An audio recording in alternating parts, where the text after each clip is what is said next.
За сүүлийн хэд хоногт бол Netflix компани гаргасан Physical Asia гэдэг шоу нэвтрүүлгээр амьсгалсан өдрүүд бол өрнөлөө. За Монгол баг тамирчид маань эцсийн хүртэл өрсөлдөж 2 дугаар байранд орсон. За тэгвэл өнөөдрийнхөө бичлэгээр та нарт би химэл оюун ухааныг ашиглаад хэрхэн Physical Asia шоу нэвтрүүлгийн постэр зургийг AI-аар хийхийг зааж өгөх болно. Байнга бас химэл оюун ухаантай холбоотой хичээлүүд оруулахаас гадна иймэрхүү ганц нэг сонирхолтой бичлэгүүдийг оруулъя гэж шийдээд өнөөдрөөс оруулж эхэлж байгаа. За тэгээд өнөөдрийнхөө бичлэгээр та бүхэнд хэрхэн өөрийнхөө зургийг ашиглаад Physical Asia нэвтрүүлгийн постэр зургийг өөрийнхөө зургаар хэрхэн хийхийг зааж өгөөд за тухайн зургаа хэрхэн видео болгож үг хэлүүлж хөдөлгөөнд оруулах талаар зааж өгөх болно. За тэгээд манайхаа бичлэгийг дуустал нь үзээрэй.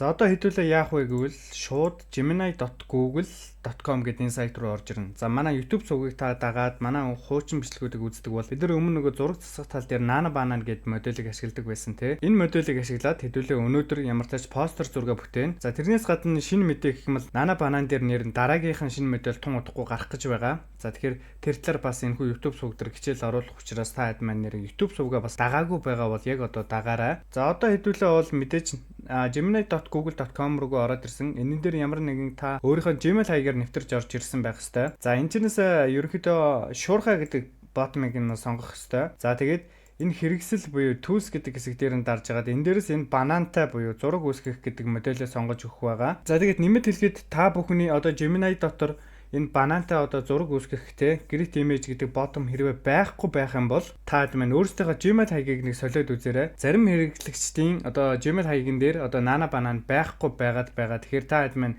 Gmail хаягаа солиод ороод ирэх юм бол магадгүй байх. Тэгээд энэ яг яагаад байхгүй байгааг нь би сайн мэдэхгүй байна. Магадгүй насны хязгаарлалт энэ төр заасан байж магадгүй. За ингээд зураг хувиргадаг энэ банантай модулээ сонгосныхоо дараа хэдүүлээ зураг нэмэх гэдэг дээр дарж агаад энэ дээр хувиргах зураг оруулж өгөх байгаа. Тэгэхээр хувиргах зурган дээр бол мэдээж таны өөр шин зураг байвал их зүгээр байгаа. За надад бол ерөнхийдөө зураг байхгүй би Блицийн нэг ийм зургийг ашиглахаар шийдлээ. За яг өөрсдийнх нь бас постэр зураг нэ. Тэгэхээр энэ зургийг нь ашиглаад хэдүүлээ.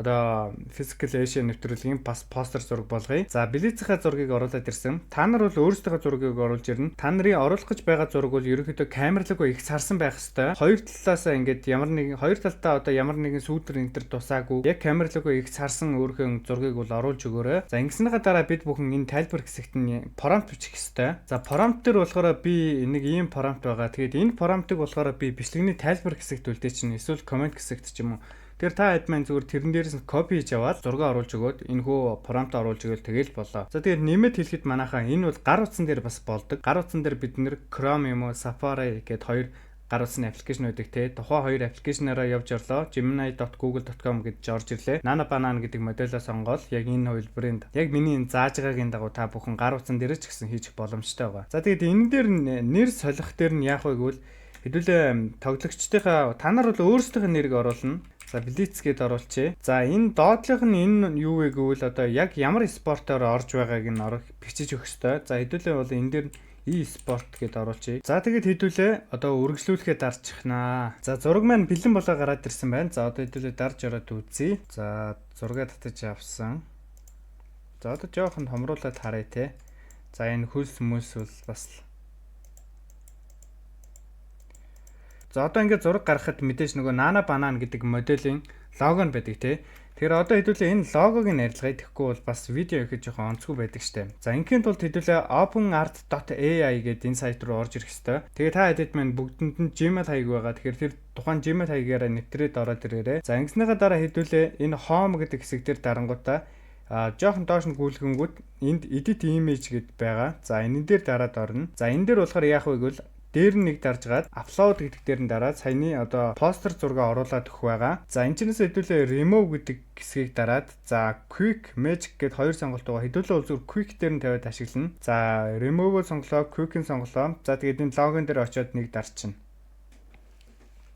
За ингээ харах юм бол зурган дээр байсан лого маань байхгүй болсон байна те. За энэ талаар бол манай Facebook дээрх онлайн сургалтанд бол лого арилгадаг ийм ерөнхийдөө зурган дээрх илүү зүйлсийг арилгадаг тийм хичээл бол орцсон байгаа. Тэгээ ихэнх нь ер нь бол мэдэж байгаа бох. За ингээд ерөнхийдөө зураг маань одоо логогоо нэлээд гоё болчлоо те. За одоо яах вэ гэвэл хэдүүлээ энэ download гэдэг дээр нь дарж гаад зургаа буцаагаад татаад авах байгаа. За энэ бол мэдээж одоо лого байхгүй зургаа татаад авсан. За одоо хэдүүлээ бичлэг болгоно. За бичлэгээ хийхээс өмнө хэдүүлээ одоо ерөнхийдөө бол билетийн одоо зургийг ашиглахаа болъё.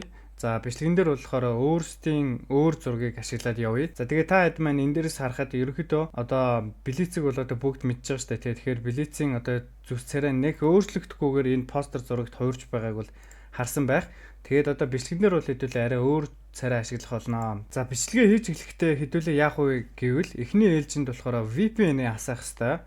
За Америкийн нэгдсэн улс дээр тааруулсан VPN-ийг асаажгаад нөгөө VO3 гэдэг модулийг ашиглаад одоо бичлэгээ хийх байгаа. За VPN маань аслаа. За VPN-ийг хичээл бол манай Facebook дээрх сургалтанд бол орсон байгаа. За сайт руу ороод ирлээ. За тэгээд энэ одоо VO3 дээрх хичээлийг манай YouTube суваг дээр хичээл орсон байгаа. За манай бүр ихний видеонууд дээр VO3 дээр ингээд хичээлүүд орсон байгаа учраас энэнийг бол одоо бүр эхнээс нь тайлбарлах нь ч та хаашаа тийм болохоор шууд үргэлжлүүлээд явъя. За энэ дээр сэдвэлээ Frames to Video гэдэг сонголтыг сонгоод за саяныхаа зургийг бол оруулж өгөх байгаа энэ дээр. За зургаа оруулаад өглөө. За зураг минь ороод ирсэн. За одоо яах вэ гэвэл одоо энэ дээр хэдүүлээ промпто бичиж өгөх ёстой. За промптыг бол та хэд бол зүгээр заавал шууд монголоор бичиж явчих боломжтой болсон байна лээ.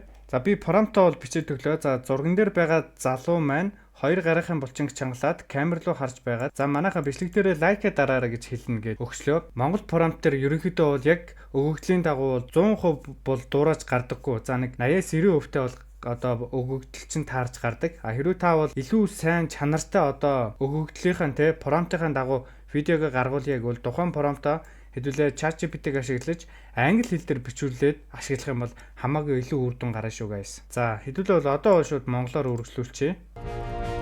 За манай хаан бичлэг дээр лайка дараарай. За тэгээ та бүхэнд өнөөдрийн бичлэг таалагдсан гэдэгт итгэлтэй байна. Өнөө цагт бас тренд болоод байгаа Physical Asia-гийн постэр зургийг бүтээгээд тухайн одоо постэр зургаараа видео хийх талаар сурлаа. Тэгээд та хэдэд маань асуухыг хүссэн асуулт байх юм бол энэ бичлэгний яг коммент хэсэгт бичээрэй. Энэ бичлэгэн дээр ашигласан бүх промптыг би энэ бичлэгнийхаа бас тайлбар юм уу коммент хэсэгт нь үлдээ чинь. Тэгэхээр заавал тийшээ очлоорой. За тэгээ та хэд маань онлайн сургалт авахыг хүсэх юм бол манай Facebook пэйж руу маань чат бичээрэй. За тэгээ тун удахгүй маш сонирхолтой бичлэгээр эргээд уулзах болно. Тэгээд дараагийн бичлэг хүртэл баяртай guys.